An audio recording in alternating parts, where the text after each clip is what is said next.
What's it take to retain what you've learned? Have you ever been in a position where you wanted to learn something faster and retain it longer? Yes, I have. What do you suggest? I suggest having a mindset that says that I cannot let anything stand in my way when it comes to learning. Interesting. Hello, I'm Linnetta. And I'm Patrick. And together we are co-founders of Verticalconnections, Inc. Hello, and welcome back. Yes. Thank you for joining us once again. Be sure to subscribe, and if you haven't, click the like button and share this information. And please remember to comment when possible. We always appreciate those who leave comments, and we look forward to reading them in the future. When we think about not allowing anything to come in our way or prevent us from learning, it takes me back to living on the farm. On the farm we had cattle, we had crops, and we had machinery. The cattle were producers, and the crops we also produced as well, and then we had our machinery that took care of both of them. But when it came time to learning how to do things, whether it was, I told the story to my wife about when a baby calf was being born. One of the jobs my dad would have for me is, if the calf had not been born yet, my job was to go up and find out if the toes were pointed up or pointed down. And the reason is when that calf was coming, if the toes were pointed up, we knew that it was coming the right direction, and then the mother was not going to have any difficulties as long as the size of the calf wasn't too big. But if I went out and saw that the toes of the feet were pointed down, that meant that the calf was coming backwards, and it was going to probably need to be pulled or need some assistance. And that's when my dad would come out, and we'd take the warm bucket of water with the soap, and we'd get out chains, and we'd get out the calf puller, and then that was how we saved our calf. That's how we continued to work. But if we never would have had that knowledge about being able to detect whether a calf was coming the right way or backwards, there was a really good chance that our income was going to be affected because we didn't have the knowledge. Just a clarification. Do they refer to their hooves as feet? Or? The cattle, they don't talk to us a whole lot, no.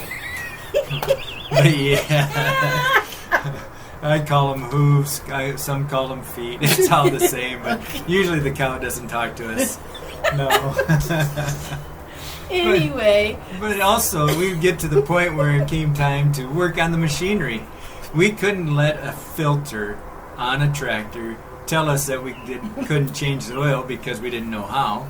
And we couldn't let a flat tire deter us from fixing that tire because we knew that if you have to call somebody out, that is a direct hit on your bottom line or your income. And on the farm, there are so many things that happen and take place that you just have to be more than willing to be open-minded and to learn. But today, we live in the city, and we work with people, and we talk to people on a day-to-day basis. And part of our daily learning is just something as simple as finding out and retaining what their names are. Yes. Yeah, passing when you meet new people, and of course you introduce yourself and you say your names, and there's some times where I'm introducing somebody that I know very well, but some reason that name is not there. And I say, you all introduce yourself, please, Or simply say, you know what, I forgot your name. Please remind me. And it's okay, because that lets people know that you are interested in knowing and you're going to try to do better, which is something we should do. So learning people's names. Yes, when it's somebody new, I know that it's vital for me to actually make it an intentional act to learn their name. When an individual comes up to introduce himself, I literally stop. I try to clear my mind and just think, okay, what's their name? And then as they say it, sometimes I'll repeat it, so that way it ingrains a little deeper, or I have a little stronger hold on it. And then I might ask them to spell their name. Mm-hmm. Maybe I can ask a question about what does their name mean. Okay. I know that when I was preparing, or when we were preparing for this video, I went and looked up my name, and Patrick meant nobleman. And I thought that was pretty cool. Then we switched over to look up Linnetta. That's a little tougher one to find. But to me, it just means a special lady. All right. Yes, but anyway, so that's one way to do it. Another thing is to remember that as you are introducing yourself, you want to make sure that you're focused on the individual and you're not trying to think about what your next reply is. So often I think we find ourselves listening to a person's story or hearing them introduce themselves and some of the different things about what their job is or how many children they have. And we're thinking, oh, well, I've got this many children, or I've got to tell them about Susie and Sally because they're doing something really great. I just got to top their story.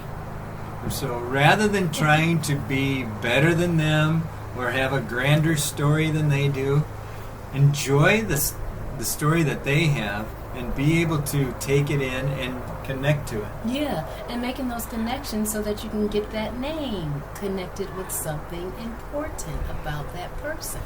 I think you had a great example the other day. Linnetta was out on a walk and she met these two people, and on the walk she introduced herself and then she introduced me as well, and then the lady said, "My name is Jenny." And of course I heard Jenny, like Forrest Gump's Jenny. But Jenny goes, it's just like the drink, Gin, only it's Ginnie, and then this is my husband Nate. So of course I put a story together about Jen and Nate. And it was instead of gin and tonic, and no, we don't drink, but it was just one of those things that we could relate to. Mm-hmm. So now every time I see her, I think, oh, Jenny with a G.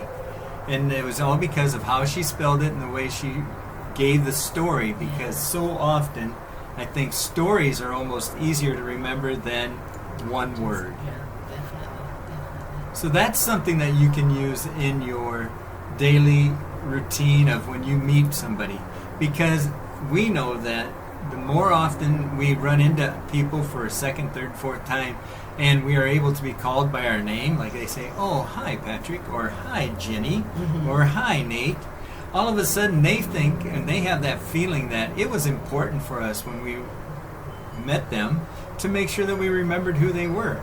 And then lo and behold, this morning she runs into him again. And it was just so cool because that was a story that she was able to make sure that she took their names and related it to it, and then we're able to talk to them. As we were coming opposite ways, but we were coming so that we were going to be passing each other. By the time we got to each other, I remembered Jenny's name.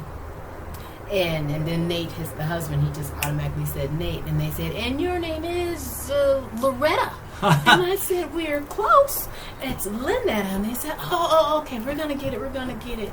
And I said, that is totally all right. It's just awesome that we are not ashamed to say, oh, I forgot it or tried, because that's good that we're open for communication and conversation. So now, if you want to move on to like something a little more difficult than remembering somebody's name, Learning a concept. topics, yeah. Yes.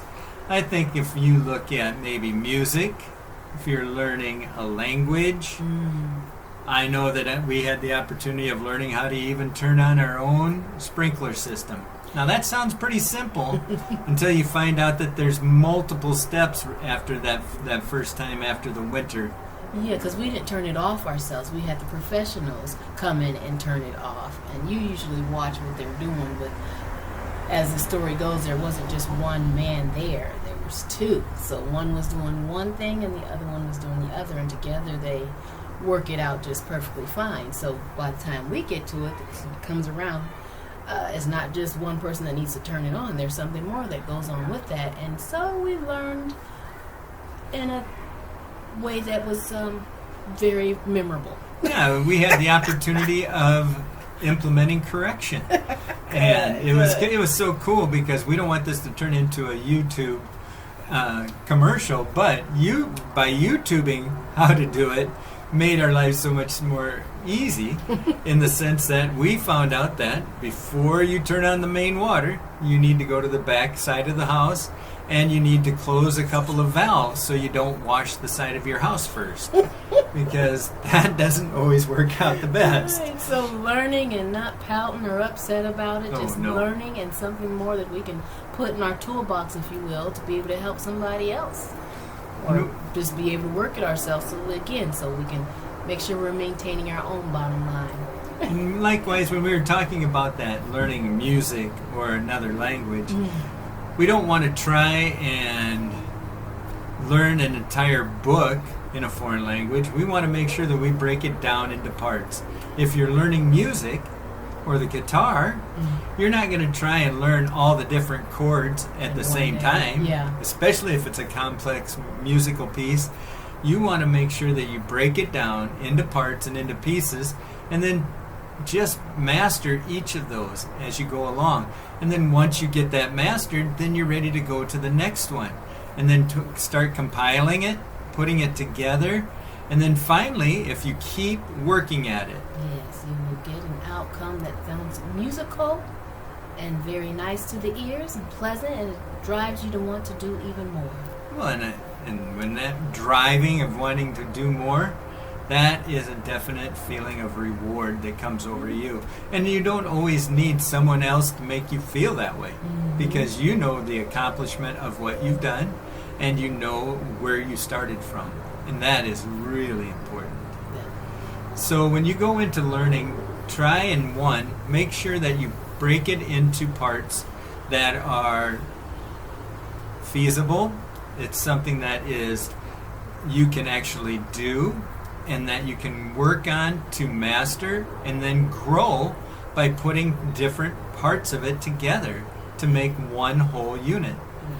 And that way you will be able to feel those rewards. And remember, the faster you learn, the longer you can retain, the better you're going to be. All right. Because you're going to have a value that hopefully someone else will come along and say, oh, that is beautiful. Would you like to work with me on this? And then you can go from there. So we hope that this helped. We hope that you got something from this, and we just appreciate your time today. We always enjoy coming outside and sharing the backyard with you. And once again, we had a beautiful day, and so we just pray that you have a blessed day. And until next time, get connected to go vertical. Bye-bye.